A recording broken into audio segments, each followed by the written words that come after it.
ಆತ್ಮೀಯ ಪ್ರಿಯ ವಿದ್ಯಾರ್ಥಿಗಳೇ, ಇಂದು ನಾನು ನಿಮಗೆ ಹೊಸ ನೀತಿ ಯೋಜನೆಗಳನ್ನು ಹಾಲಿಡೇಸ್ ಎಕ್ಸ್ಟೆಂಡ್ ಬಗ್ಗೆ ನಾನು ನಿಮಗೆ ಇನ್ಫಾರ್ಮೇಷನ್ಸ್ ಕೊಡ್ತಾ ಇದ್ದೀನಿ. ಇದು DDPIಯಿಂದ ಬಂದಿರತಕ್ಕಂಥ ಒಂದು ಸಾರ್ವಜನಿಕ ಶಿಕ್ಷಣ ಇಲಾಖೆ, ನೃಪತುಂಗ ರಸ್ತೆ, ಬ್ಯಾಂಗ್ಳೂರು ಇದರಿಂದ ಬಂದಿರತಕ್ಕಂಥ ಎಲ್ಲ ಮಾಹಿತಿಗಳನ್ನು ಕೆಲವರು ವಿದ್ಯಾರ್ಥಿಗಳು ಹಾಗೂ ಶಿಕ್ಷಕರಿಗೆ ನಾನು ಹೊಸ ನಿಯಮಗಳನ್ನು ತಿಳಿಸ್ಲಿಕ್ಕೆ ಭಾಳಷ್ಟು ಇಷ್ಟಪಡ್ತೇನೆ.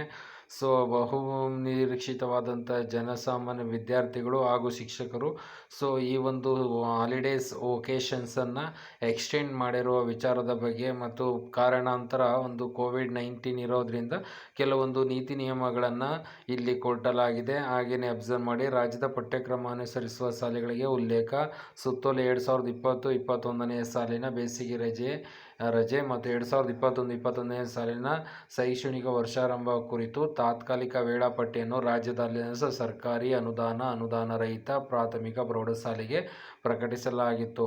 ಉಲ್ಲೇಖ 2 ಸುತ್ತೋಲೆಯಲ್ಲಿ COVID-19 ಹಿನ್ನೆಲೆಯಲ್ಲಿ 2020-21ನೇ ಸಾಲಿನ SSLC ವಾರ್ಷಿಕ ಪರೀಕ್ಷೆಯನ್ನು ಮುಂದೂಡಲಾಗಿದೆ. ಅಂದರೆ SSLC ಅವರ ಸಂಬಂಧಕ್ಕೆ COVID-19 ಇರೋದ್ರಿಂದ ಇನ್ನು SSLC ಅವರಿಗೆ ಮುಂದೂಡಲಾಗಿದೆ. ಮುಂದುವರಿದ ಉಲ್ಲೇಖ 3ನೇ ಆದೇಶದಲ್ಲಿ ದಿನಾಂಕ 7/6/2021 6 ಗಂಟೆಯವರೆಗೆ ರಾಜ್ಯದಲ್ಲಿ ಲಾಕ್ಡೌನ್ ವಿಸ್ತರಣೆ ಆದೇಶಿಸಲಾಗಿದೆ. ಈ ಅಂಶಗಳ ಹಿನ್ನೆಲೆಯಲ್ಲಿ ಶಾಲೆಗಳಿಗೆ 2020-21ನೇ ಸಾಲಿನ ಬೇಸಿಗೆಯ ಅವಧಿಯನ್ನು ಉಲ್ಲೇಖ 1ರಲ್ಲಿ ನಿಗದಿಪಡಿಸಿರುವುದು ಮಾರ್ಪಡಿಸುತ್ತದೆ.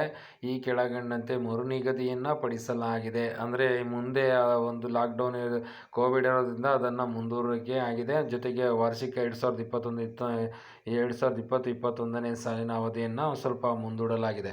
2020-21ನೇ ಸಾಲಿನ ಬೇಸಿಗೆ ರಜೆ ಹಾಗೂ 2021-22ನೇ ಸಾಲಿನ ಶೈಕ್ಷಣಿಕ ಆರಂಭ ಕುರಿತು ತಾತ್ಕಾಲಿಕ ಪರಿಷ್ಕೃತ ವೇಳಾಪಟ್ಟಿ. ಅಂದರೆ ಈ ಒಂದು 2021-22ನೇ ಸಾಲಿನ ತಾತ್ಕಾಲಿಕ ಒಂದು ವೇಳಾಪಟ್ಟಿಯನ್ನು ಪ್ರಾಥಮಿಕ ಶಾಲೆಗಳಿಗೆ ಯಾವುದೇ ಬದಲಾವಣೆ ಇರುವುದಿಲ್ಲ. ಇದು ಮುಖ್ಯವಾಗಿರ್ತಕ್ಕಂಥದ್ದು. ಪ್ರೌಢಶಾಲೆಗಳಿಗೆ ದಿನಾಂಕ 14/6/2021 ಬೇಸಿಗೆ ರಜೆಯನ್ನು ವಿಸ್ತರಿಸಲಾಗಿದೆ. 14ನೇ ತಾರೀಕುವರೆಗೂ ಎಕ್ಸ್ಟೆಂಡ್ ಆಗೋಗಿದೆ. ಈಗ ಆಲ್ರೆಡಿ ಯಾವುದೇ ಕಾರಣಕ್ಕೂ ನೀವು ಏನು ಮಾಡಿದ್ರಲ್ಲ, ರಾಜ್ಯ ಸರ್ಕಾರ ನಿರ್ಧಾರವನ್ನು ತಗೊಂಡಿದೆ. ರಾಜ್ಯದ ಅವಧಿ 2020-21ನೇ ಸಾಲಿನ 10ನೇ ತರಗತಿ SSLC ವಿದ್ಯಾರ್ಥಿಗಳೊಂದಿಗೆ ಸಂಬಂಧಿಸಿದ ಶಿಕ್ಷಕರ ಕಲಿಕಾ ವಿದ್ಯುತ್ ದೂರವಾಣಿ ಸಂಪರ್ಕದ ಮೂಲಕ ಕ್ಲಿಷ್ಟಾಂಶ ದೂರವಾಣಿಯ ಮೂಲಕ ಮಾರ್ಗದರ್ಶನಗಳನ್ನು ನೀಡಬಹುದು. ಅಂದರೆ ಮೊಬೈಲ್ ಮೂಲಕ, ಅಂದರೆ ಆನ್ಲೈನ್ ಕ್ಲಾಸ್ಗಳನ್ನು ಮಾಡ್ತಕ್ಕಂಥ ವ್ಯವಸ್ಥೆಗಳು, ಯಾವುದೇ ಸಂಬಂಧಪಟ್ಟಂಥ ಪಠ್ಯಕ್ರಮಕ್ಕೆ ಸಂಬಂಧ ವಿಚಾರಗಳನ್ನು ತಿಳ್ಕೊಳ್ಳೋದು ಅನ್ನೋದು ಅರ್ಥಗಳು. 15/6/2021 2021-22ನೇ ಸಾಲಿನ ಪ್ರೌಢಶಾಲೆಗಳಿಗೆ 8, 9, 10ನೇ ತರಗತಿ ಶೈಕ್ಷಣಿಕ ವರ್ಷ ಪ್ರಾರಂಭವಾಗುತ್ತದೆ. ಮುಂದೆ ಈಗಿರ್ತಕ್ಕಂಥ 9ನೇ ತರಗತಿ 8ನೇ ತರಗತಿ ಇರೋರು ಅವರು ಮುಂದಿನ ವರ್ಷಕ್ಕೆ ಪ್ರಮೋಟನ್ನು ಮಾಡಲಾಗುತ್ತೆ. ಅವರನ್ನು ಮುಂದಿನ 2021-22ನೇ ಸಾಲಿನ ವರ್ಷಕ್ಕೆ ಅವರನ್ನು ಪ್ರಮೋಟನ್ನು ಮಾಡಬೇಕು ಅನ್ನೋದು ಒಂದು ನೀತಿ ನಿಯಮಗಳನ್ನು ಆದೇಶವನ್ನು ಜಾರಿಗೆ ತಂದಿದೆ. ವಿಶೇಷ ಸೂಚನೆ ಏನಪ್ಪ ಅಂದರೆ, ಈ ಮೇಲ್ಕಂಡ ವೇಳಾಪಟ್ಟಿ ತಾತ್ಕಾಲಿಕ COVID-19 ಸುಧಾರಣಾ ಒಳಪಡಿಸಿದ್ದು.